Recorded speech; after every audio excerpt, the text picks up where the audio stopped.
ஹalleluya.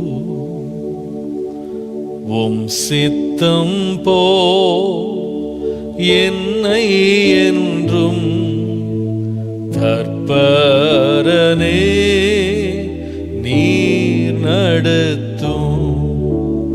உம் சித்தம் போ என்னை என்றும் தற்பரனே நீர் நடத்தும். என் சித்தமோ ஒன்றும் வேண்டாம், என் பிரியனே என் இயேசுவே. என் சித்தமோ ஒன்றும் வேண்டாம், என் பிரியனே என் இயேசுவே. திருமார்பில் நான் சாய்ந்திடுவே, மறுபிரயாண காலம் வரை. பரனே உந்தன் திருசித்தத்தை அறிவதல்லோ தூய வழி.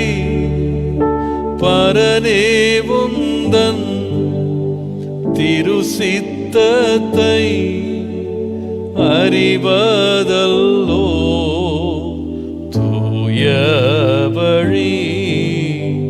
உம் சித்தம் போ என்னை என்றும் தற்பரனே நீர் நடத்து. உம் சித்தம் போ என்னை என்றும் தற்பரனே நீர் நடத்து. வழி பிரயாணி மூடனை போல் வழி தவறா நடந்திடவே. வழி பிரயாணி மூடனை போல் வழி தவறா நடந்திடவே. வழிதுவே என்று சொல்லும் இனிய சத்தம் தொனித்திடட்டும். வழிதுவே என்று சொல்லும் இனிய சத்தம் தொனித்திடட்டும். உம் சித்தம் போ என்னை என்றும் தற்பரனே நீர் நடத்து. என் சித்தமோ ஒன்றும் வேண்டாம், என் பிரியனே என் இயேசுவே. என் சித்தமோ ஒன்றும் வேண்டாம், என் பிரியனே என் இயேசுவே.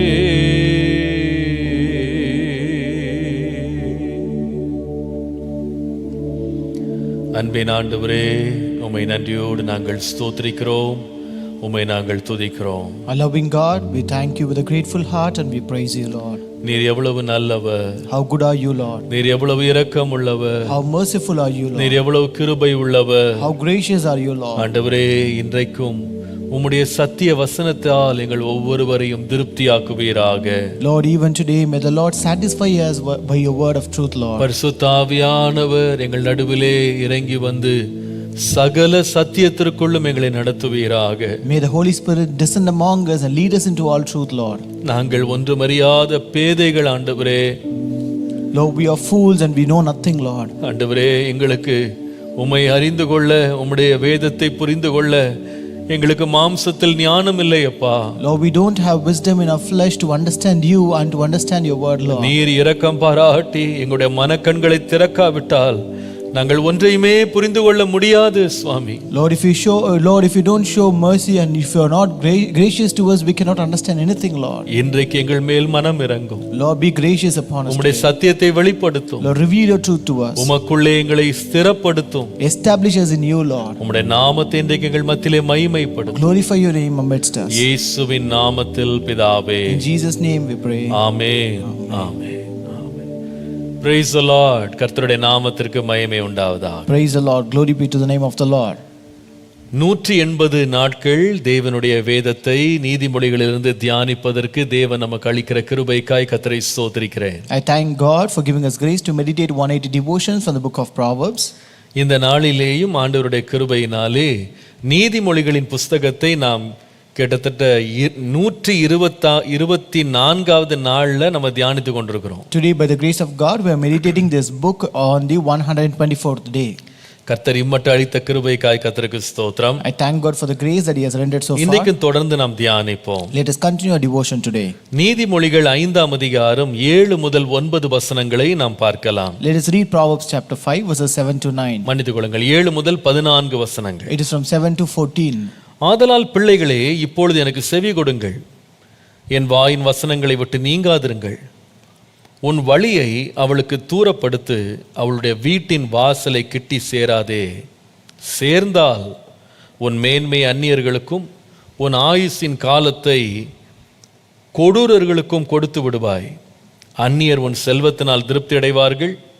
உன் பிரயாசத்தின் பலன் புறத்தியாருடைய வீட்டில் சேரும்.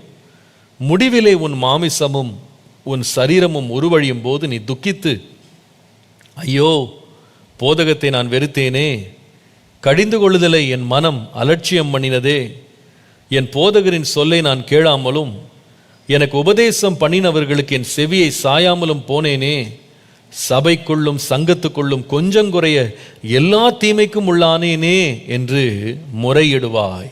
Therefore hear me now, my children, and do not depart from the words of my mouth.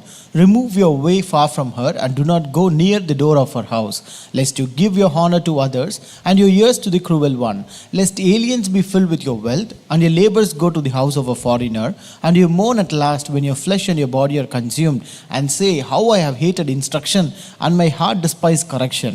I have not obeyed the voice of my teachers, nor inclined my ear to those who instructed me. I was on the verge of total ruin in the midst of the assembly and congregation.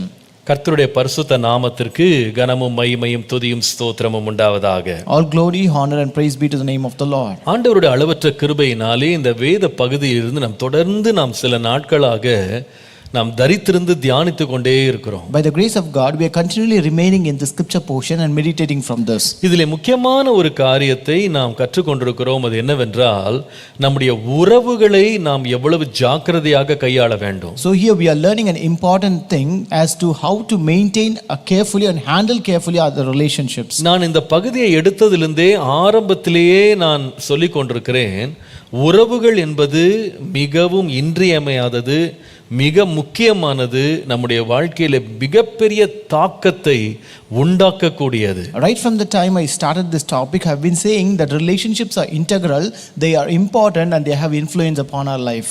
இதிலே 3 வார்த்தைகளை இன்றைக்கு நான் சற்று அழுத்தமாக ஆரம்பத்திலே சொல்ல விரும்புகிறேன். அதை குறித்துக் கொள்ளுங்கள். So I want to emphasize on 3 important words at the beginning so that you can note it down. Relationships, no matter what, should be handled with care, with counsel and with caution. உறவுகள் எந்த உறவா இருந்தாலும் சரி, அதை நாம் ஜாக்கிரதையோடு கையாளணும், நல்ல ஆலோசனையோடு கையாளணும். மூன்றாவது, நாம் அதை எச்சரிப்போடு நாம கையாளணும். Handle your relationships with care. ஜாக்கிரதையோடு. Handle your relationships with counsel. நல்ல ஆலோசனையோடு அதை நம்ம கையாளணும். Handle your relationships with caution. எச்சரிக்கையோடு கையாள வேண்டும். நம்முடைய உறவுகளில் தாறுமாறு, கட்டுப்பாடு இல்லாத ஒரு நிலை நீதியற்ற ஒரு உறவுகளில் நம்ம தொடர்ந்து முன்னேறுவோமானால் அதனுடைய பின்விளைவுகள் மிகுந்த வேதனையாக நமக்கு முடியும் என்பதை நீங்க மறந்துடக்கூடாது. And we should never forget that if we continue to have relationships which are reckless, unregulated and unrighteous, then that can lead to painful repercussions. கர்த்தருடைய நாமத்திற்கு மகிமை உண்டாவதாக. Glory be to the name of the Lord. Reckless, unregulated, unrighteous relationships will have serious consequences, repercussions.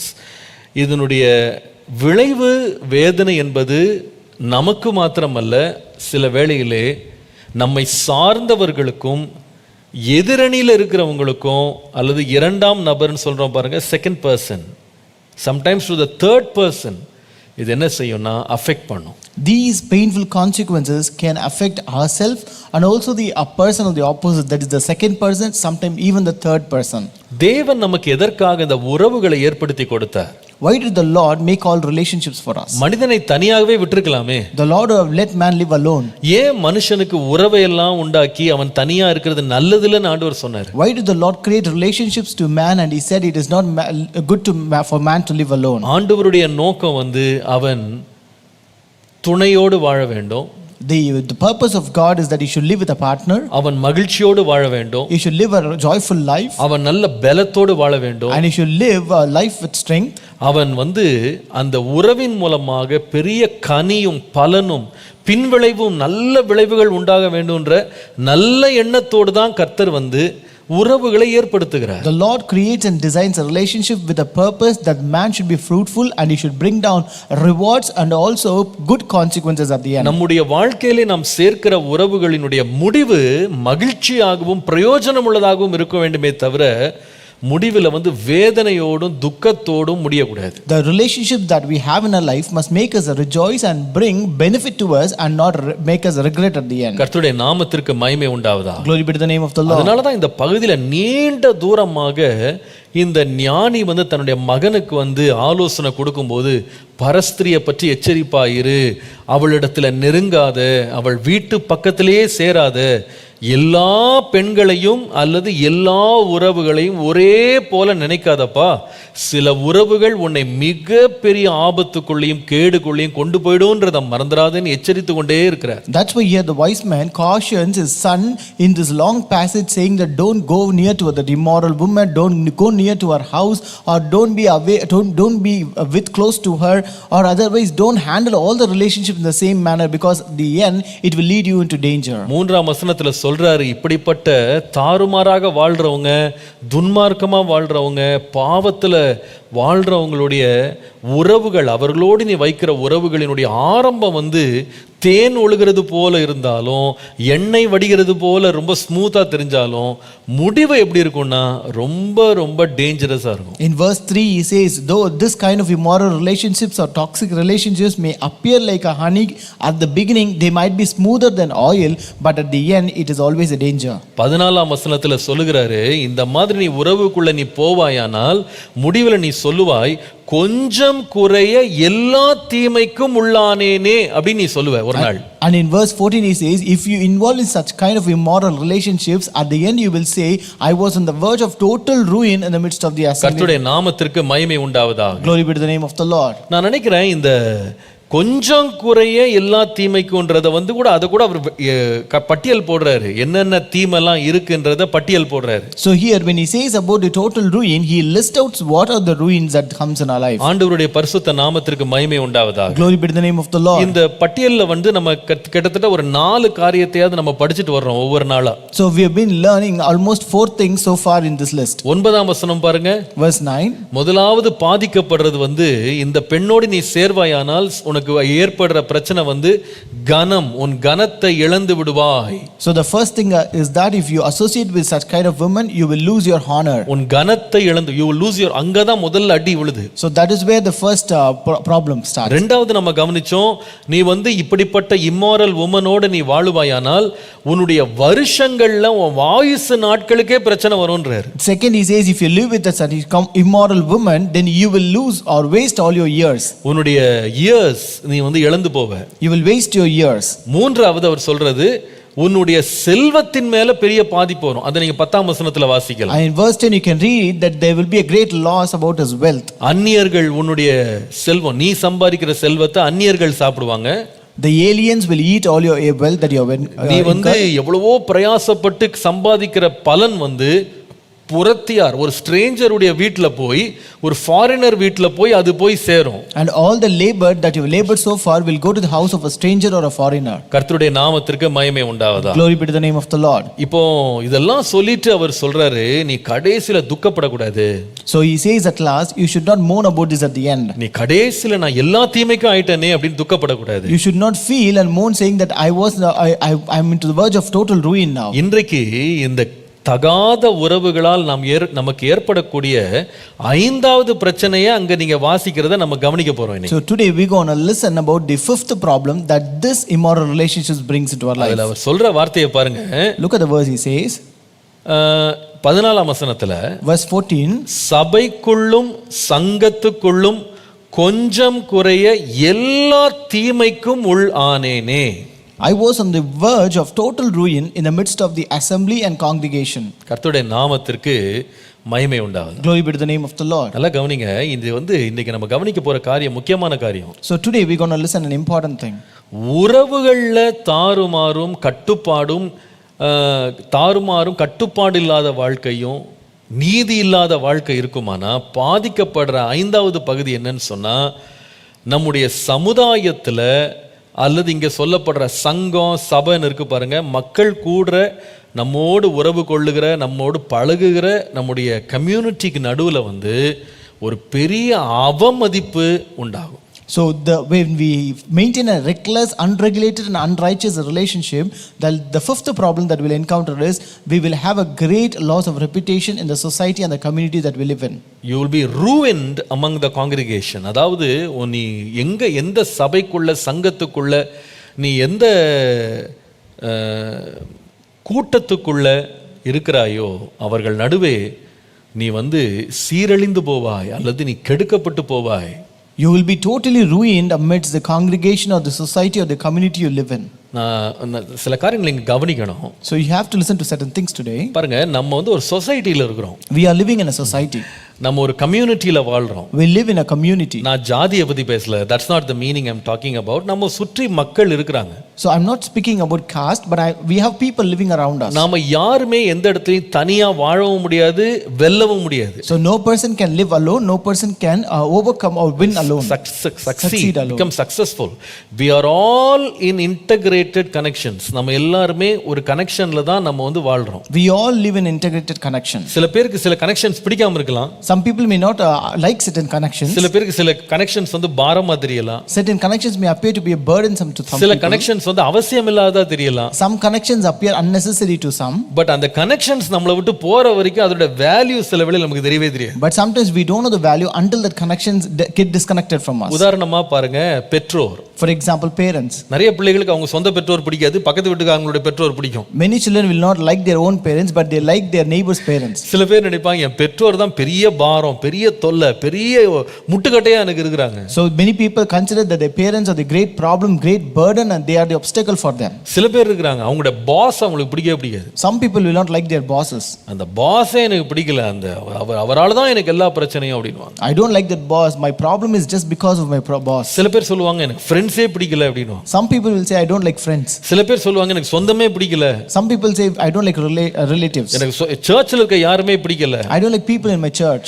எனக்கு யாரையுமே பிடிக்கலன்னு ஒரு பிளாங்கெட்டான ஒரு statement சொல்லுவாங்க. So there will be people who say I don't like anyone. But அதெல்லாம் இருக்கிற வரைக்கும் அதோட வேல்யூ நமக்கு தெரியவே தெரியாது. But we will not know the value until they exist. பெற்றோரை வெறுக்கிற பிள்ளைகள் அவங்க கடந்து போன பிறகுதான் ஐயோ எங்க அப்பா இன்னைக்கு இல்லையே, எங்க அம்மா என்கிட்ட இல்லையே அப்படின்னு வருத்தப்பட்டு அழுகிறவங்க நிறைய பேர் இருக்காங்க. Children who don't like their parents, only they will realize that they don't have parents after they leave them. பெற்றோரை திட்டிக்கொண்டே இருந்தவங்க அந்த இடத்துல அவங்க இல்லைன்னா இவ்வளோ பெரிய இடத்த அவங்க பிடிச்சிருந்தாங்களான்னு அப்பதான் அவங்களுக்கு புரியுமே. Children who have been scolding their parents will only understand their place and position in their life after they pass away. சில பேர் பாருங்க, ரிலேட்டிவ்ஸே எனக்கு வேணாம், எந்த சொந்தமும் வேணான்னுவாங்க. Some people will say, I don't want any relatives in my life. எல்லா ரிலேட்டிவ்ஸும் நல்லவங்க நான் சொல்லல. I don't say all relatives are good, அதே நேரத்தில் எல்லாருமே பொல்லாதவங்களும் கிடையாது. but at the same not all are evil.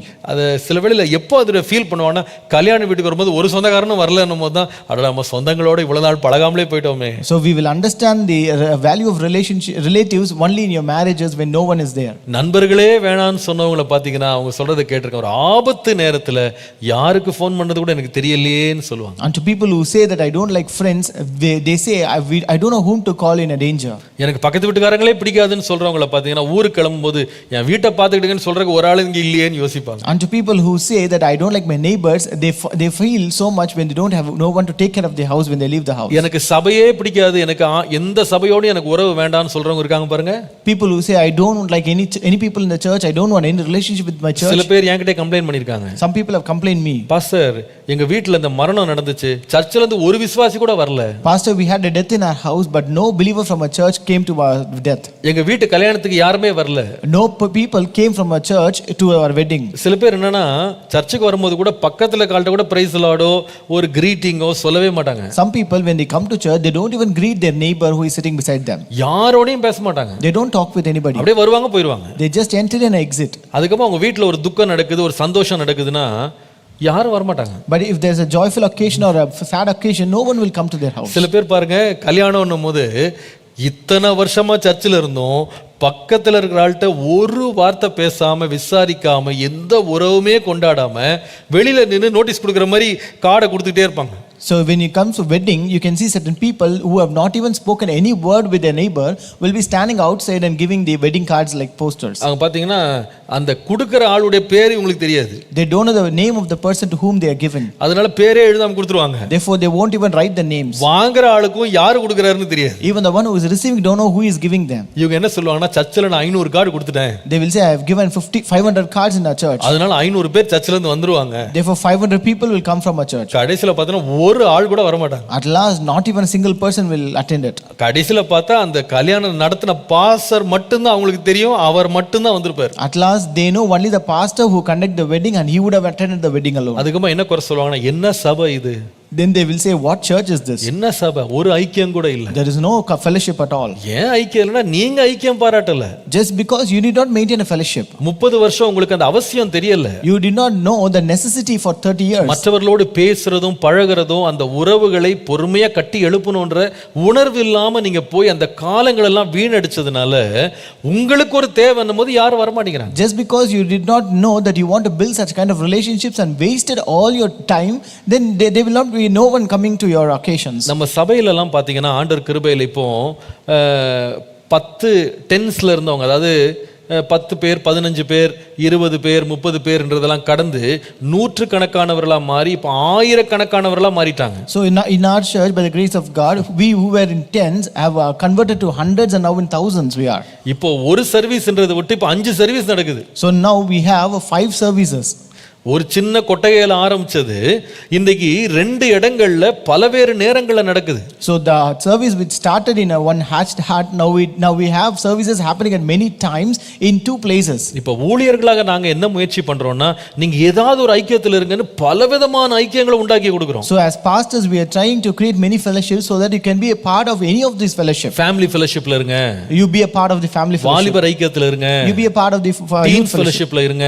You be in the teens fellowship. Retired ஃபெலோஷிப்ல இருங்க. Be a part in retired relationship. நீங்க வந்து கைவிடப்பட்டவர்களுக்கான ஃபெலோஷிப்ல நீங்க இருங்க. So you be in the relationship of a forsaken woman. ஏன்னா இது அவ்வளவு முக்கியமானது. Because this is very important. இந்த உறவுகள் இல்லாமல் நாம் வளரவே முடியாது. We cannot grow up without these relationships. ஆகவே நீங்க வாழ்க்கையில பெரிய உயரங்களை சாதித்தவங்க, பெரிய அளவுல உயர்ந்த, நான் சபையில மாத்திரம் சொல்லல, உலகத்துல கூட பெரிய சிகரங்களை அடைந்தவங்க பார்த்தீங்கன்னா it's all because of connections. அவங்க கரெக்டான கனெக்ஷன்ஸை வைத்திருக்கிறதுனால அவங்களுடைய படிப்பு, அவங்க வேலை, அவங்களுடைய வியாபாரங்கள், தொழில் எல்லாத்துலேயும் மேலேறி போகிறதுக்கு அவங்க கரெக்டான படிக்கட்டாக இருந்து நம்மளை தூக்கி விடுவாங்க. So not only in churches, but I also say in this world, the greater people who have achieved greatest things and who are in the high peak, they are the people who had the correct connections, who actually helped them to build up their life in business, education, in all parts of their life. இந்த corona சீசன்ல நிறைய பேருடைய கதைகளை கேட்கறதுக்கு எனக்கு நல்ல வாய்ப்பு கிடைத்தது. So during this corona season, it happened to hear many stories about many people.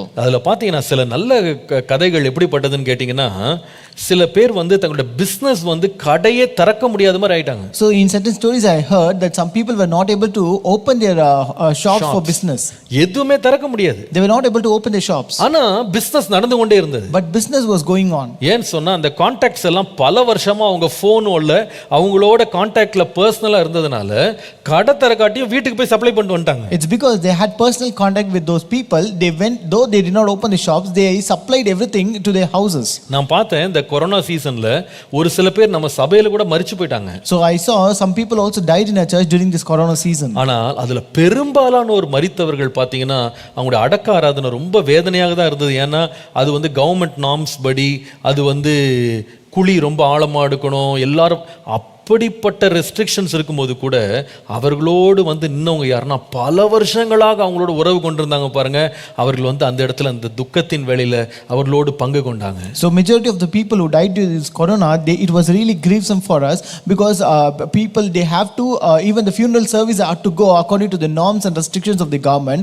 But people who are very close and who had good connections with them, they even attended amidst that connection and amid that restrictions. எவ்வளவோ பயமுறுத்தல் இருந்துச்சு. அதாவது corona பரவிரும், அந்த பாடி பக்கத்துல போக கூடாதுன்னுலாம் restriction இருந்தா கூட தங்களோட நெருங்கிய உறவு உள்ளவர்கள் என்ன பண்ணாங்கன்னா அதையும் மீறி அவங்க எதுக்குமே பயப்படாம அந்த குடும்பத்தோடு நின்னதை நான் கண்ணால பார்த்தேன். I saw people who came and stood with that family who had close connection with those people, though no matter whatever restrictions have been given that it might be spread to their families as well. பாருங்க, உறவுகள் முக்கியம் நான் பேசிட்டு இருக்கிற அதே வேளையில ஒரு ஞானி, ஒரு நல்லவன், ஒரு பெரியவன் கண்டவர்களோடெல்லாம் நான் உறவு வைத்துக் கொள்வேன், பார்க்கிறவங்களோடெல்லாம் நான் ஐக்கியப்படுவேன் அவன் சொல்ல மாட்டான். So when I speak about these relationships on one hand, but a wise man, a person who is very wise enough, will be very cautious and careful in maintaining his relationship not with everyone he wants. நான் யாரோடு பழகுறேன் அப்படின்றதுல ரொம்ப ரொம்ப எச்சரிப்போடும் ஜாக்கிரதையோடும்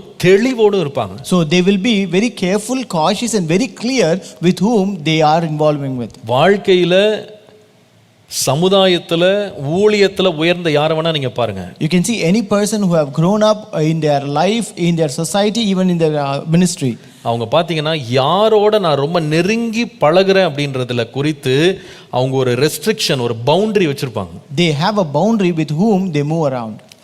அவங்க தெரிந்தெடுப்பாங்க எப்படிப்பட்ட மனிதர்களோடு நான் உறவு கொள்ளுவேன். So they will choose with what kind of people I can associate with. வந்தவர்கள் போனவர்கள் எல்லாம் தங்களோடு உறவு கொள்ளவும், தங்களுக்கு ஆதிக்கம் செலுத்தவும், தங்கள் வாழ்க்கையில ஈடுபடவும் அவங்கெல்லாம் அப்படி ஓப்பன் டோர் மாதிரி வச்சு எல்லாரையும் உள்ள விட மாட்டாங்க. They will not live as an open door, letting everyone enter into their life and have influence upon their life. I'll give you 3 words, very important words.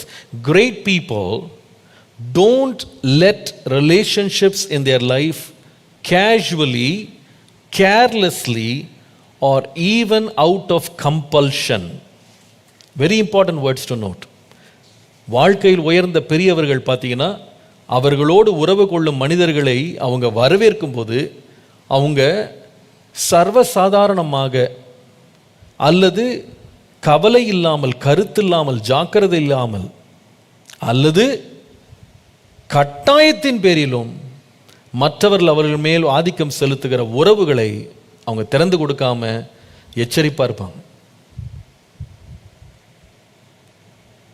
முதலாம் சங்கீதத்தின் 3ஆம் வசனத்தின் ஆசீர்வாதம் உங்களுக்கு வேணுமானா முதல் வசனத்துல கொடுக்க வேண்டிய ரெஸ்ட்ரிக்ஷன்ஸ் நீங்க கொடுக்கலன்னா 3ஆம் வசனத்துல செய்வதெல்லாம் வாய்க்கும் என்ற வார்த்தை எழுதப்படாது உங்க வாழ்க்கையில.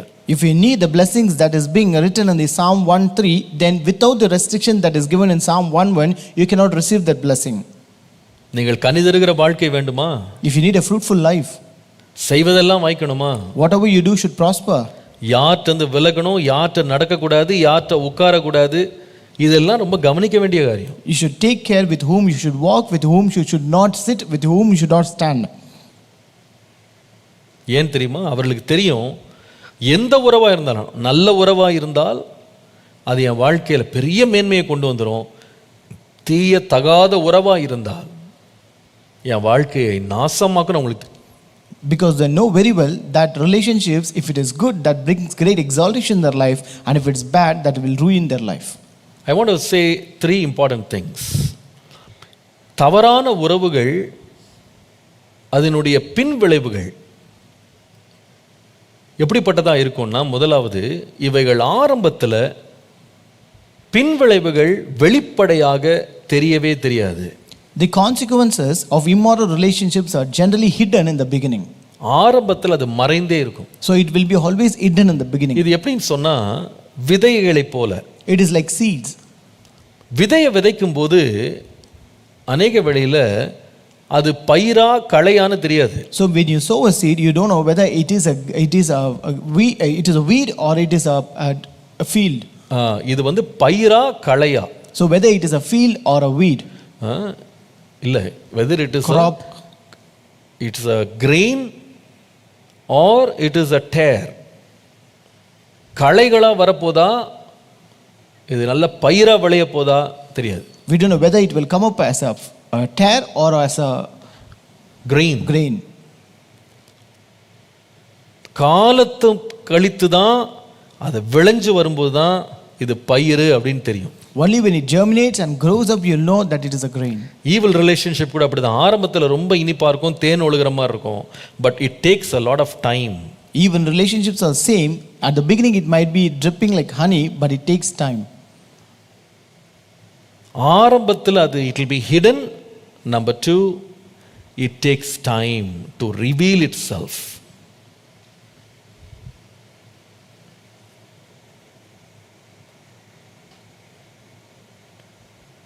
மூன்றாவது முக்கியமான காரியம், The third important thing, the consequences of evil relationships in the end is very hard to take. அதோட விளைவு வந்து தாங்கிக் கொள்ள யாராலுமே முடியாது. அது ரொம்ப வேதனைகளில் கொண்டு போய் விட்டுரும். சிலதெல்லாம் பார்த்தீங்கன்னா irreversible டேமேஜை வந்து நம்ம லைஃப்பில் கொண்டு வந்துடும். so they are hard to take, that also leaves an irreversible damage into our life. அது சில வேளையில் விஷம் போல மாறிடும். It becomes painful like poison at times. சில வேளையில் சில உறவுகள் தவறானதுன்னு சொல்லி பாதியில் கண்டுபிடிச்சி தப்பிச்சிருவாங்க. சில பேர் தப்பிக்கவே முடியாது. Some people will escape half the way finding that it is an evil relationship, but some cannot escape. பேதுரு போன்றவர்கள்லாம் கர்த்தருடைய கிருபையினால தப்பிச்சிட்டாங்க. Peter, people like Peter, they escape by the grace of God. ஒரு குறிப்பிட்ட காலம் வந்து அவன் வந்து சேவகரோட உட்காந்து குளிர் காஞ்சிக்கிட்டு தப்பிச்சிட்டான். கடைசியில் அழுது ஆண்டவர்கிட்ட ஒப்புரவாய் தப்பிச்சிட்டான். So at one point of time he was the servants there, but at one point of time he also escaped by the grace of God. ஆனா யூதாஸ் போன்றவர்களால தப்பிக்கவே முடியல. But people like Judas cannot escape from it. சிம்சோன்லாம் தப்பிக்கவே முடியல. Samson cannot escape. அதனால இதோட விளையாடாம இருக்கிறது நல்லது. So it is better we don't play with it. ஆரோக்கியமான உறவுகள் ரொம்ப ரொம்ப முக்கியம். So healthy relationships are very important. இந்த துன்மார்க்கமான உறவுகளில் வந்து கள்ள உறவுகள், கள்ள தொடர்புகள்லாம் சொல்கிறாங்க பாருங்க. இது வந்து கொண்டு வரக்கூடிய வேதனைகள் வந்து நம்ம கவனிச்சுட்டு வர்றோம். ஆனர், ஹெல்த், வெல்த், இதெல்லாம் கவனிச்சுட்டு வரோம். ஆனால் அதை விட ஒன்று பெரிய ஒரு பாதிப்பு விட்டு போகுது. என்னன்னு கேட்டிங்கன்னா, சபைக்குள்ளும் சங்கத்திற்குள்ளும் கொஞ்சம் குறைய எல்லா தீமைக்குள்ளாயிட்டேன் நான். So this kind of immoral relations or illegal affairs will bring great loss to honor, years, wealth and health, but at last it will also make you into total ruin in the assembly and congregation. ஒரு கெட்ட பெயரை சமுதாயத்தில் கொண்டு வந்துரும். It will give you a bad reputation in the society. பெயர் ரொம்ப முக்கியம். Your name is very important. Reputation ரொம்ப ரொம்ப முக்கியம். Reputation is very important. நீதிமொழிகள் 22:1 பாருங்க. Proverbs 22:1. திரளான ஐஸ்வரியத்தை பார்க்கிலும் நற்கீர்த்தியை தெரிந்து கொள்ளப்படத்தக்கது, பொன் வெள்ளியை பார்க்கிலும் தயையே நல்லது. A good name is to be chosen rather than great riches, loving favor rather than silver and gold. அதனால தான் வாழ்க்கையில் உயர்ந்தவர்கள், பெரியவர்கள் எதை வேணா இழக்கவும் விட்டு கொடுக்கவும் ரெடியாக இருப்பாங்க. தங்கள் பேரை மாத்திரம் இழக்கவோ விட்டு கொடுக்கவோ அவங்க வந்து கேர்லெஸ்ஸாக இருக்கவே மாட்டாங்க. That's why great people are ready to lose or give up anything, but they're very cautious to give up. They don't give up their good name. 1 கொரிந்தியர் 9:15 வாசிக்கும்போது, If you read 1 Corinthians 9:15, அப்போஸ்தலனாகிய பவுல் சொல்லுவாரு, Apostle Paul என் says, மேன்மை பாராட்டலை ஒருவன் அபத்தமாக்குகிறதை பார்க்கிலும் சாகிறது எனக்கு நலமாயிருக்கும். for it would be better for me to die than that anyone should make my boasting void. எவ்வளவு எச்சரிப்பா இருந்தார் பாருங்க. See how cautious was he? அவர் நான் தேவ தரிசனம் பெற்றேன், நான் 3ஆம் மானம் வரைக்கும் எடுத்துக்கொள்ளப்பட்டேன், நான் தூதர் பாஷைகள் எல்லாம் கேட்டேன், உங்கள் எல்லாரையும் பார்க்கலாம் அதிகமாக அந்நிய பாஷையில் பேசுகிறேன், இந்த எல்லா ஆவிக்குரிய அனுபவங்கள் அவருக்கு இருந்தாலும் தான் சம்பாதித்த சபையாருக்கு முன்பாக தனக்கு அவப்பேர் வரக்கூடாதுன்றதுல ரொம்ப கேர்ஃபுல்லாக இருந்தார். Though he had many spiritual gifts that he received in his life, he was very cautious that he should not get a bad reputation or bad name among this congregation. சில பேர் சொல்லுவாங்க, நான் மனுஷனை பற்றி கவலையப்படுறது இல்லை. Some people say, I'm not worried about people. யார் வேணா என்னை பற்றி என்ன வேணா நினைச்சிட்டு போட்டோம். Let anybody think whatever they want. அது வேதத்தின்படி சரி கிடையாது. That is not right according to the Bible. தேவனுக்கு முன்பாகவும் மனுஷருக்கு முன்பாகவும் தயை பெற்றவர்களா நம்ம இருக்கணும். We should receive favor with God and man. சாமுவேலை குறித்து அந்த சாட்சி எழுதப்பட்டது. And a testimony about Samuel was written. கர்த்தருக்கு முன்பாகவும் சரி மனுஷருக்கு முன்பாகவும் தயை பெற்றிருந்தான். He received favor with God and also with men. நம்முடைய இரட்சகராகிய இயேசு கிறிஸ்துவை பற்றி அப்படி எழுதியிருந்தது. And it is also written about our Lord and Savior Jesus Christ. இயேசுவானவர் ஞானத்திலும் வளர்த்தியிலும் தேவ கிருபையிலும் மனித தயவிலும் அதிகமாய் விருத்தி அடைந்தார். And Jesus increased in wisdom and stature and in favor with God and man. இதுல மாத்திரம் நம்ம கேர்லெஸ்னஸ் காட்டவே கூடாது. We should never show carelessness in these things. நம்முடைய பெயர் கெடுகிறது போல ஒரு அடையாளம் நமக்கு தெரியுமானா எவ்வளவு துரிதமாக அந்த டேமேஜை நம்ம கண்ட்ரோல் பண்ண முடியுமோ கண்ட்ரோல் பண்ணிட்டா நமக்கும் நல்லது, நம்முடைய வருங்காலத்துக்கு நல்லது. If you find a sign that your reputation is spoiling, then it is always better to control that thing as early as possible. சில வேளையில உலக மனிதர்கள் நமக்கு பெரிய பாடத்தை அவங்க புகட்டுறாங்க. Sometimes the worldly people teach us good lessons. இயேசுவே சில வேளையில இந்த அந்நியர்களை பற்றி மனிதர்களை பார்த்து நிறைய பாடங்களை நமக்கு சொல்லி கொடுத்திருக்கிறார். So even Jesus has also taught us many lessons through these other strangers and other people. Secular people, தேவனற்ற மனிதர்கள் கூட சில வேளை பாடம் சொல்லி கொடுக்குறாங்க. Even secular people teach us lessons. உதாரணமா பாருங்களேன். For example, ஒரு பிஸ்னஸ் ஒருத்தர் கட்டுறாங்க அப்படின்னு சொன்னா அவங்க வெறும் ப்ராடக்ட்ல மாத்திரம் முக்கியம் கொடுக்கறது இல்லை. அதாவது என்னுடைய பொருள் நல்ல தரமா இருக்கணும், ருசியா இருக்கணும், உழைக்கணும், பார்க்க அழகா இருக்கணும் அப்படின்றதுல மாத்திரம் கவனம் செலுத்துறது கிடையாது. If a person is building a business, they not only focus upon that product alone, that it should be well, it should be good, it should be tasty. அவங்க மிக பெரும் தொகையை தங்கள் வருமானத்துல எதுக்கு அவங்க செலவிடுறாங்கன்னு கேட்டா advertisement. They spend most of their money of their investment upon advertisements. நீங்க போய் பெரிய கம்பெனிஸ்ல போய் பாருங்க, நான் பார்த்து அசந்து போனேன். So when you see big companies, I was really shocked to see all those things. நான் இதெல்லாம் படிப்பது உண்டு. I used to read about it. அதுல பாத்தீங்கன்னா சில கம்பெனிஸ்லாம் 40% of their income அவங்க எதுக்கு செலவழிக்கிறாங்கன்னா பிராண்ட் பில்டிங்காக செலவு பண்றாங்க. So I have read that almost certain companies spend 40% of their income for brand building. அதாவது அவங்க பெரிய பெரிய கோடி கணக்கான பணத்தை அவங்க இன்றைக்கு ரொட்டேட் பண்ற கம்பெனிஸ் கூட தொடர்ந்து அதிகமான தங்கள் வருமானத்தை ஜனங்கள் மத்தியில அவங்களுடைய பேரை பிரஸ்தாபப்படுத்துறதுக்கு பயன்படுத்துறாங்க. So today these companies which have turnover in millions, they also spend most of their money in building their brands among the people. எனக்கு ஸ்போர்ட்ஸ்ல ரொம்ப இன்ட்ரெஸ்ட் கிடையாது. நான் அவ்வளவு சின்ன வயசுல இருந்தே நான் ஈடுபாடு கிடையாது. I'm not much interested in sports right from my childhood. ஆனால் கேஷுவலா பார்க்கிறது உண்டு. சில தடவை பேப்பர்ல போட்டோஸ் பார்க்கிறது உண்டு. So I used to see it casually. Sometimes I used to see pictures in the நீங்களும் கவனிச்சிருப்பீங்க. You would have also noticed that. நம்ம ஊர்ல கிரிக்கெட் ரொம்ப famous. We have cricket famous in our country. இந்த கிரிக்கெட்ல boundary shot இருக்குல்ல, 4 6 அடிக்கும் போது ஒவ்வொரு ஏரியாவுக்கு பால் விழும்போது அவன் கேமராவை திருப்பும் போது பால் மாத்திரம் இருக்காது, பாலுக்கு பின்னால சில கம்பெனியினுடைய பிராண்ட் நேம் அப்படியே பெருசா கொட்டை எழுத்துல போட்டிருப்பாங்க. So when you see there's a boundary shot, when he shows that boundary shot, they not only focus on that ball, but you can also find that brand name that is being advertised behind that. அந்த குறிப்பிட்ட இடத்துல அவங்க பேர் இருக்கிறதுக்காக பல கோடிகளை அவங்க செலவு பண்றாங்க. They spend many crores just to have their name branded there. அதாவது அந்த இடத்துல இருந்து உதாரணமா ஹீரோ ஹோண்டான்னு ஒன்று வச்சிடுங்களேன், ஒரு நேம், ஒரு brand name. For example, consider brand name Hero Honda.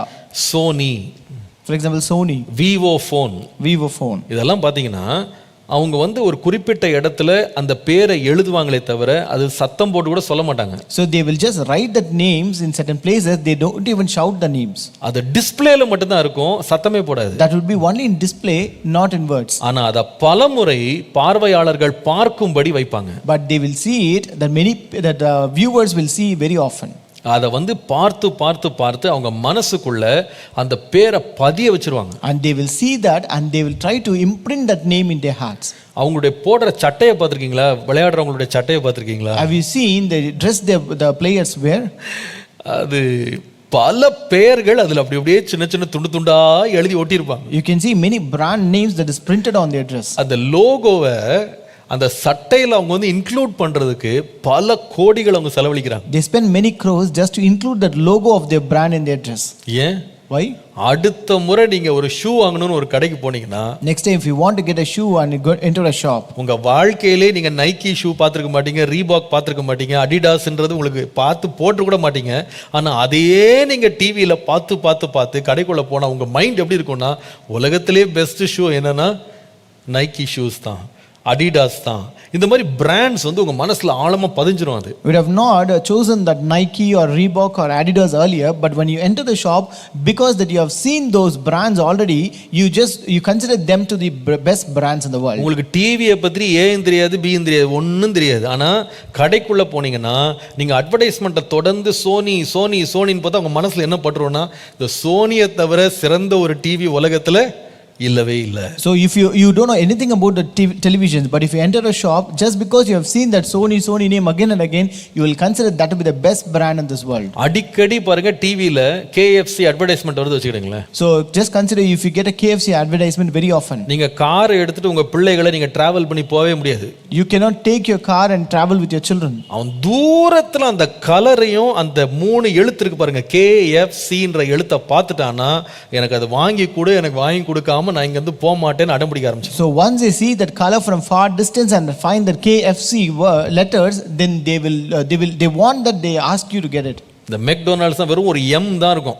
அந்த M அதுக்கு என்ன வேல்யூ தெரியுமா? அதுக்கு for McDonald's they just have that M which has very value.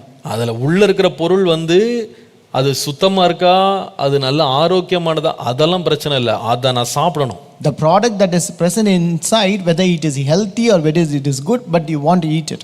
ஏன் அப்படி பின்னாடி அலையறாங்க? Why they go behind it? Because அந்த நேம், அந்த பிராண்டை வந்து பல வருஷங்களாக அவங்க கட்டிக்கொண்டே இருக்கிறாங்க. It's because they are building that brand for many years. நான் சொல்லுவேன், ஒரு கம்பெனி வந்து இந்த அளவுக்கு தன்னுடைய பேரை காக்கிறதுக்கும் கட்டுறதுக்கும் இவ்வளவு முயற்சி எடுக்குமானா, நாம எவ்வளவு நம்முடைய வாழ்க்கையில வந்து பேரை கெடுத்து விடாம இருக்க எவ்வளவு ஜாக்கிரதையா இருக்கணும். Actually, how much effort a company takes to build and keep up their name so much, then how much we should be cautious to not to spoil the reputation that we have received. அதனால தான் இங்க அந்த ஞானி சொல்றாரு, எப்பா நீ வந்து கடைசில சபைக்குள்ளும் சங்கத்துக்குள்ளும் கொஞ்சம் குறைய எல்லா தீமைக்குள்ளானே நீ வருத்தப்படக்கூடாது நாளைக்கு நீ.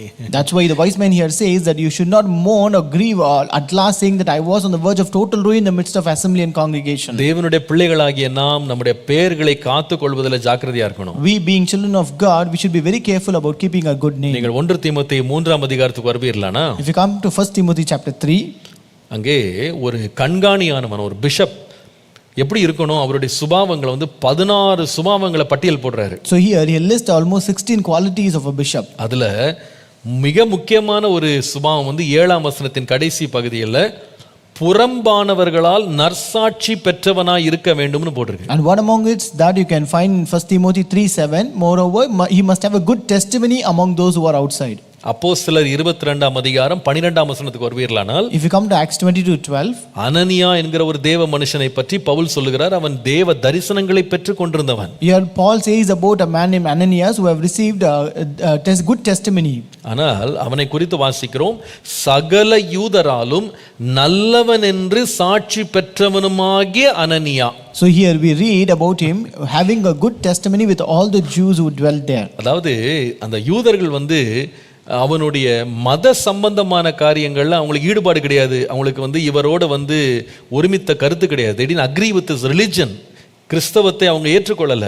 ஆனா அவர்கள் நடுவுல கூட இந்த அனனியாக்கு என்னன்னா சகல யூதர்கள் நடுவுல நல்ல பெயரோடு இருந்தான். These Jews did not agree with this religion of Christians, but still amidst that he had good testimony from all the Jews. 3 யோவான் 1:12 பாருங்க.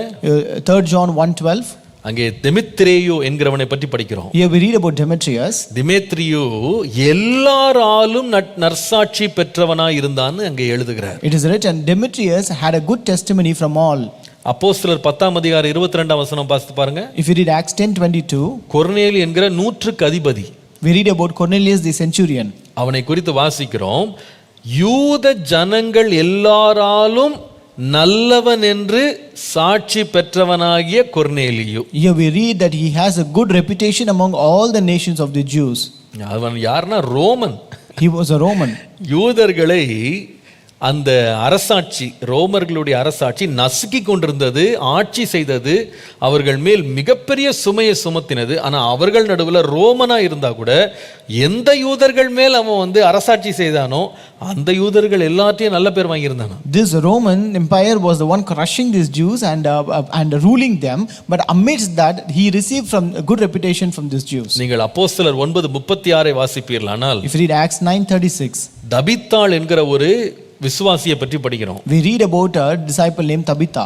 அவளை குறித்து வேதம் சொல்லுகிறது, அவள் மரித்த உடனே 9ஆம் அதிகாரம் 39ஆம் வசனத்துல மேல் வீட்டுக்கு பேதுருவை அழைத்து கொண்டு போய் விதவைகள் எல்லாரும் அழுது தொர்க்காள் தங்களுடனே இருக்கையில் செய்த அங்கிகளையும் வஸ்திரங்களையும் காண்பித்து அவனை சூழ்ந்து நின்றுட்டாங்களாம். So here in verse 39 it says, they brought him to the upper room, and all the widows stood by weeping, showing the tunics and garments which Dorcas had made while she was with them. கர்த்தருடைய நாமத்திற்கு மகிமை உண்டாவதாக. Glory be to the name of the Lord. லூக்கா 7ஆம் அதிகாரம் 2 முதல் 5 வசனங்களை வாசித்தால், If you read Luke chapter 7 verses 2 to 5, அங்கே ஒரு 100க்கு அதிபதியினுடைய வேலைக்காரன் சுகவீனமாய் மரணத்துக்கு எதுவான வியாதி உள்ளவனாய் இருக்கிறான். So here centurion servant was sick and he was ready to die.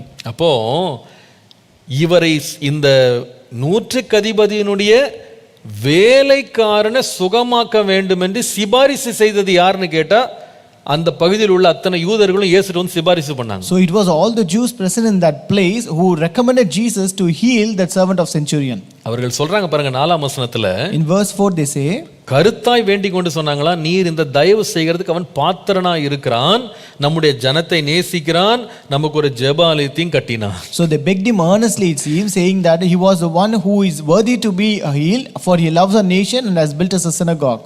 என்ன அருமையா இருக்கு பாருங்க. How beautiful it is. See, you have to understand something. There's a strong connection between relationships and reputation. நம்முடைய உறவுகளுக்கும் நற்பெயருக்கும் ஒரு நெருங்கிய தொடர்பு இருக்கின்றதை மறந்துடாதீங்க. நல்ல உறவுகள் நற்பெயரை கொண்டு வரும். Good relationships brings good reputation. கெட்ட உறவுகள் கெட்ட பெயரை கொண்டு வரும். Bad relationships brings bad reputation. சில பேர் பாருங்க, சில தன்னிச்சையான சில காரணங்களால தங்கள் பெயர் இந்த உறவினால் கெட்டு போகிறதுன்னு தெரிஞ்ச பிறகு கூட அதில் அப்படியே கண்டினியூ பண்ணுறாங்க, இது போக போக சரியாயிடும்னு.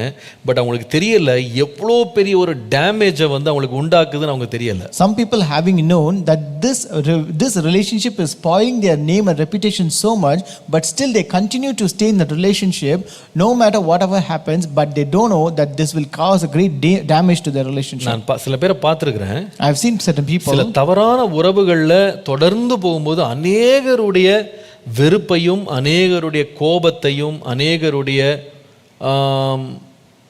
அசட்டையும் அவங்க சம்பாரிச்ச பிறகு கூட உணர்வே இல்லாமல் தொடர்ந்து போகிறது காரணம் என்னன்னா, ஒரு துணிச்சல் என்னன்னா, அல்டிமேட்டா என்ன அக்செப்ட் பண்ணிடுவாங்க.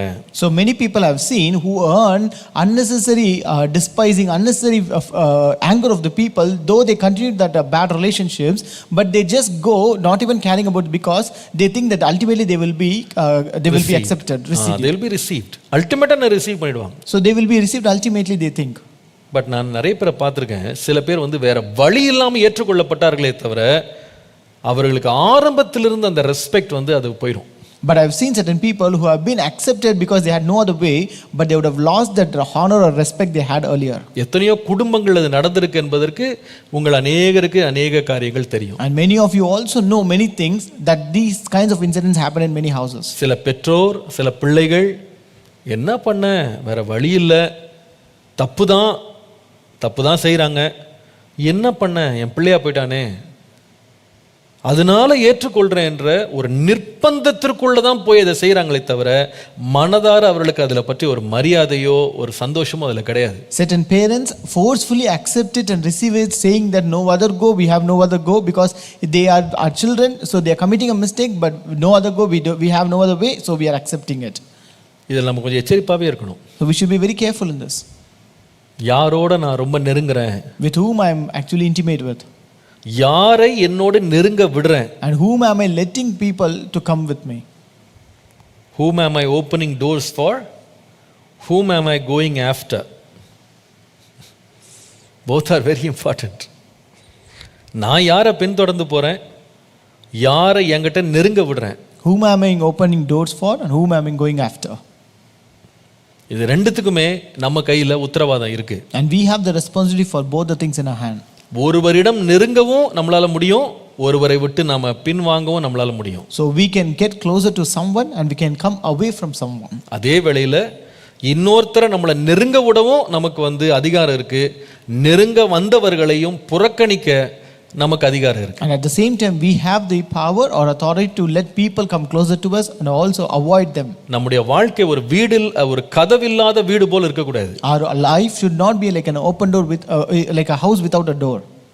யார் வேணாலும் வரலாம், யார் வேணாலும் போகலாம், எதை வேணாலும் செய்யலாம், என்ன வேணா பேசலாம், எப்படி வேணா நம்மளை நடத்தலாம்னு சொல்லி கட்டுப்பாடே இல்லாத ஒரு கதவில்லாத வீடு போல நம்ம வாழ்க்கை இருக்கவே கூடாது. Our life should not be an uncontrolled life, not letting everyone to enter in and exit. They can do whatever they want to do or do mess up with your life. நம்முடைய காலம் பார்த்தவங்களெல்லாம் பின்பற்றி போற மாதிரி அடங்காததா இருக்க கூடாது. And even our feet should not be uncontrolled, going after everyone whom we see. Connections determine who you will be, how you will be, where you will be. நான் பேசின இன்னைக்கு எல்லாத்தையுமே நான் ஆயத்தம் பண்ணிட்டு வந்து பேசல, but I know the Holy Spirit is speaking. உங்களுடைய உறவுகள், நீங்கள் வைத்திருக்கிற ஐக்கியங்கள், நீங்கள் யாராய் இருக்க போகிறீர்கள், நீங்கள் எங்கே இருக்க போகிறீர்கள், நீங்கள் எப்படி இருக்க போகிறீர்கள் என்பது எல்லாம் தீர்மானிக்கக்கூடிய வலிமை உள்ளது அப்படின்றத மறந்துடாதீங்க. உறவுகள்லாம் அஜாக்கிரதையை காமிச்சிட்டு வாழ்க்கையில பெரிய உயர்வுகளை நான் அடைவேன் என்று நினைப்பீர்களானா ஏமாற்றம் தான் மிஞ்சும். If you are careless in a relationship and you think that you will achieve great heights in your life, then always that will be a deceiving thing. I would love you to write 4 lines, very important lines today. I do not explain much, but ஏற்கனவே நான் பேசியிருக்கேன், அதனால just write these 4 words. ஏன் வந்து நம்ம வாழ்க்கையில் இந்த reputation, நற்பெயர் ஏன் ரொம்ப அவசியம் அப்படின்றத விளக்குறதுக்கு 4 காரியம். 4 things to know why should we need this good reputation in society. முதலாவது எழுதி கொள்ளுங்க. First, reputation births respect. உங்க வாழ்க்கையில நற்பெயர் கௌரவத்தை கொண்டு வரும். சமுதாயத்தின் நடுவில், சங்கத்தின் நடுவில், சபை நடுவில் ரெஸ்பெக்ட் உங்களுக்கு வேணுமானா அதுக்கு வேண்டியது நற்பெயர். if you need respect among the society, among your congregation and among your assembly, then you need reputation. ரெண்டாவது, reputation builds robustness. நீங்க எவ்வளவு வலிமையா இருப்பீங்க, எவ்வளவு நீங்க சக்தி படைத்தவரா இருக்கிறீங்க, பலமுள்ளவங்களா இருக்கிறீங்க, உறுதியா இருக்கிறீங்க அப்படின்றத தீர்மானிக்கிறது வந்து உங்களுடைய நற்பெயர். Your robustness or your strength, Everything is determined only by your reputation. நீங்க பேர்ல வந்து கொஞ்சம் களங்கத்தை கொண்டு வந்துட்டீங்கன்னா நீங்க தொடர்ந்து முன்னேறி பலத்தோட முன்னேறது ரொம்ப ரொம்ப கஷ்டம். If you ruin your reputation, then it will be impossible for you to proceed further. நீங்க ஒரு ரெஃபரன்ஸ்க்காக மத்தேயு 27:57 ல இருந்து 58 வாசித்து பாருங்க. For a reference, you can read Matthew 27:57 to 58. அங்க வந்து இந்த அரிமத்தியா ஊரானாகிய யோசேப்பை பற்றி படிக்கலாம். Here you can read about Joseph from Arimathea. அவன் வந்து பெரிய ஐஸ்வர்யமான் தான். He was a rich man. இந்த மனுஷன் ஒரு யூதனா இருந்தா கூட தனியா போய் பிலாத்துவிடத்துல போய் இயேசுவினுடைய சரீரத்தை அவன் கேட்கிறான். அப்ப பிலாத்து வந்து இயேசுவின் சரீரத்தை அவன்கிட்ட கொடுக்கும்படி கட்டளை பிறப்பித்தான் பார்க்கிறோம். So here we read that though he was a Jew, he went alone to Pilate and asked for the body of Jesus, and Pilate also commanded to be given to him. இவன் வந்து இவ்வளவு பவர்ஃபுல்லா இந்த பிலாத்துவுக்கு முன்பாக அத்தனை யூதர்களையும் வந்து எதிர்த்துட்டு போனதுக்கு ஒரு பேக்ரவுண்ட் இருக்கு. So he had a background for him to go to Pilate opposing all the Jews.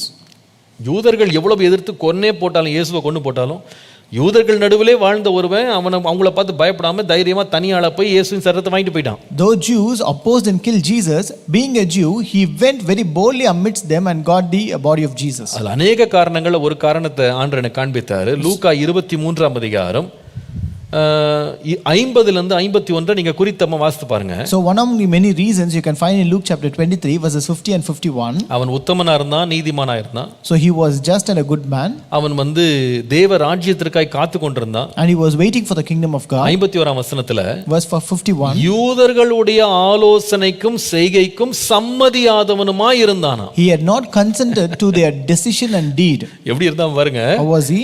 அவனோட ரிலேஷன்ஷிப்ஸ் வந்து யூதனா பிறந்ததனால யூதர்களோட வாழதான் வேணும், யூதர்கள் நடுவுல தான் வாழணும். Since he is born as a Jew, he has to live among these Jews. ஆனா யூதர்கள் வந்து தன்னை இன்ஃப்ளூயன்ஸ் பண்றதுக்கு அவன் விடல. But he never let them influence his life.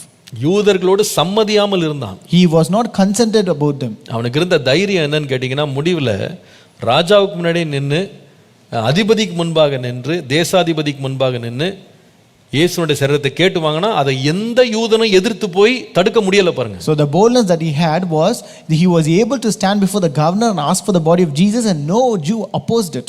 மூன்றாவது முக்கியமான ஒரு குறிப்பு, the third important thing, good reputation bridges relationships.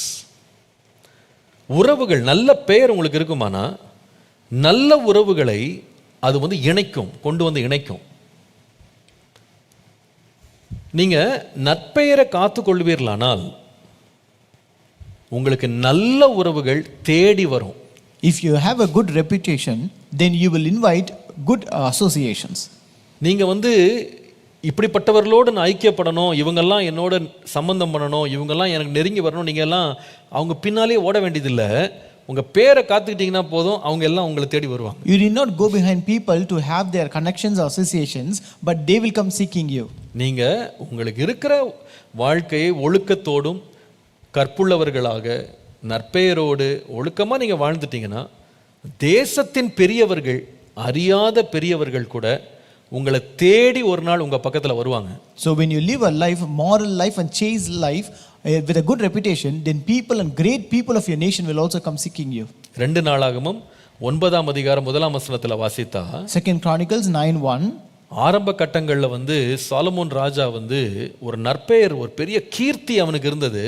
அந்த கீர்த்தியை கேட்டு தூரதேசத்துல சேபா தேசத்துல இருந்த ராஜஸ்திரீ இறங்கி வந்து சாலமோன்ட்ட உட்காந்து கூடவே பெரும் செல்வத்தையும் பொருட்களையும் கொண்டு வந்து கிஃப்டா கொடுத்து அவன் முன்னாடியே உட்காந்து அவனுடைய வார்த்தைகளை கேட்டு சந்தோஷப்பட்டு போனான். So in the initial days of Solomon, he had great name and fame. So the queen of Sheba, she came herself to him, and she brought all the gifts and great precious things, and she also spoke with him. நீங்க விலையேற பெற்ற மனிதர்கள் உங்க பக்கத்துல வரணும்னா நல்ல பெயரை காத்துக்கொள்ளுங்க. So if you want great people to come with you and have association with you, you have to keep up your good name. அதற்கு ஆரம்பம் என்னன்னா, நல் உறவுகளை நீங்க பத்திரமா ஜாக்கிரதையா கருத்தோடு காத்துக்கொள்ள வேண்டியது. So in order to have that good reputation, you must have good relationships. ஆரம்பத்தில் அப்படி இருப்பீங்களானா பெரிய உறவுகள் உங்களை தேடி வரும். If you have those good relationship initially, then great relationships will come following you. கள்ள தொடர்புகள் நம்ம வாழ்க்கையில் இருக்குமானால் நல்ல தொடர்புகளை அவங்களா தானா துண்டித்துட்டு போயிட்டே இருப்பாங்க. If you have immoral and illegal relationships, then they will automatically disconnect from you. Good relationships will move away. கடைசியாக இந்த நற்பெயர் கொண்டு வர்ற ஆசீர்வாதம் நாலாவது என்னன்னா, நற்பெயர் சிறந்த பலனை நமக்கு கொண்டு வரும், பரிசுகளை கொண்டு வரும். Fourth, good reputation brings rewards. நீதிமொழிகள் 31:31. Proverbs 31:31. அவள் கைகளின் பலனை அவளுக்கு கொடுங்கள், அவளுடைய செய்கைகள் வாசல்கள் அவளை புகழக் கடவுதுன்னு போட்டு. Give her of the fruit of her hands and let her own works praise her in the gates. செய்கைகள் வாசல்ல புகழப்படுமானா கைகளின் பலனை தேடி கொடுப்பாங்க. So if your own works praise you, then they will give the fruit of your hands. உறவுகளை மாத்திரம் தயவு செய்து யாரும் டிஸ்பைஸ் பண்ணாதீங்க. Don't despise your relationships. நல்ல உறவுகளை தள்ளி வைக்காதீங்க, கெட்ட உறவுகளை பக்கத்துல வைக்காதீங்க. So don't keep away your good relationships and don't keep closer your bad relationships. நல்லவர்களோடு நெருங்குங்க, துன்மார்க்கரை விட்டு விலகுங்க. Be close with good relationships and be away from bad நான் relationships. ஏற்கனவே ஒரு முறை சொல்லியிருக்கேன் நினைக்கிறேன். இன்னைக்கு ஒரு நல்ல எக்ஸசைஸ் உங்களுக்கு வேணும்னா பொறுமையா உட்கார்ந்து நீங்க வீட்டில் போய் 101ஆம் சங்கீதத்தை அடி வாசித்து பாருங்க. So I want to give a good exercise which I've already told you. If you want to go home and you just read slowly this 101 Psalm. நீங்க இன்னைக்கு தியானம் முடிஞ்ச பிறகு கூட ஒரு 5 minutes ஒரு 10 minutes எடுத்து Psalm 101 வாசித்து பாருங்க. அதுல தாவீது தான் வீட்டில் யாரை சேர்க்க மாட்டேன், நாட்டில் யாரை சேர்க்க மாட்டேன், அவன் ராஜ்யத்தில் யாரை சேர்க்க மாட்டேன்றதுல எவ்வளவு ஜாக்கிரதையை காண்பித்தான் என்பதை அந்த ஷார்ட் சாம்ல நீங்க வாசிக்கலாம். So even after to his devotion, you can spend some time to read Psalm 101, where David very very carefully says whomever he wants to allow into his life, into his kingdom, into his house and into nation. சபையும் சங்கமும் நம்மை வளர்ப்பதற்கும் நம்மை மேம்படுத்துவதற்கு கர்த்தர் வைத்திருக்கிறார். The Lord has set this assembly and congregation to build us and to establish us. அது நடுவுல நாம எல்லா தீமைக்குள்ள நம்ம மாறவே கூடாது. And amidst that we should not be ruined completely. ஆண்டவரே, என்னுடைய வாழ்க்கை சபையின் நடுவேயும் சங்கத்தின் நடுவேயும் பிரகாசிக்கிற ஒரு ஒளி விளக்கா இருக்க எனக்கு கிருபை தார். Lord, give me grace that my life be a light amidst my congregation and assembly, Lord. ஜெபம் பண்ணுவோம். Let us pray. பரிசுத்தமும் இரக்கமுள்ள நல்ல பிதாவே, Our holy and gracious Father, எங்களோடு இன்றைக்கு பேசின நல்வார்த்தைகளுக்காய் நன்றி. Lord, thank you for the good words that have spoken with us. இந்த வார்த்தையை கேட்கிற இளைஞனா இருக்கலாம், வாலிபனா இருக்கலாம், முதிர் வயது உள்ளவர்களா இருக்கலாம், யாரா இருந்தாலும் வாழ்க்கையிலே எச்சரிப்புள்ளவர்களாய் நடந்து கொள்ள இன்றைக்குள்ள வார்த்தை எங்களை தெளிவுபடுத்தட்டும். Lord, let everyone who hear this word, no matter whether he is a young man or old man, a teen or anybody, Lord, but let this verse bring a cautiousness in their life, Lord. ஆண்டவரே, எங்கள் உறவுகளை நீர்தான் கட்டும்படி எங்களுக்கு வாய்ப்புகளை தருகிறீர். Lord, it is you who gives us opportunity to build our relationships, Lord. எங்களுக்கு முழு சுதந்திரத்தை தந்திருக்கிறீர். Lord, you have given us good full freedom, Lord. ஆண்டவரே, நாங்கள் எச்சரிப்போடும் ஜாக்கிரதையோடும் நல் உறவுகளை இன்னும் பலமாய் கட்டவும், தீய உறவுகளை எங்கள் வாழ்க்கையை விட்டு நாங்கள் விலக்கவும் எங்களுக்கு ஞானத்தையும் கிருபையும் தாரும். Lord, give us grace and wisdom that we may build our good relationships very carefully and cautiously and to be away from bad relationships, Lord. சபைக்குள்ளும் சங்கத்துக்குள்ளும் தீமை அல்ல, நன்மையே நாங்கள் அறுக்க எங்களுக்கு கிருபை தாரும். Lord, let us not reap ruin amongst the congregation and assembly, but always good amidst them, Lord. உம்முடைய நாமத்தை மகிமைப்படுத்தும். Glorify your name, Lord. இயேசுவின் நாமத்தில் பிதாவே. In Jesus' name we pray. Amen.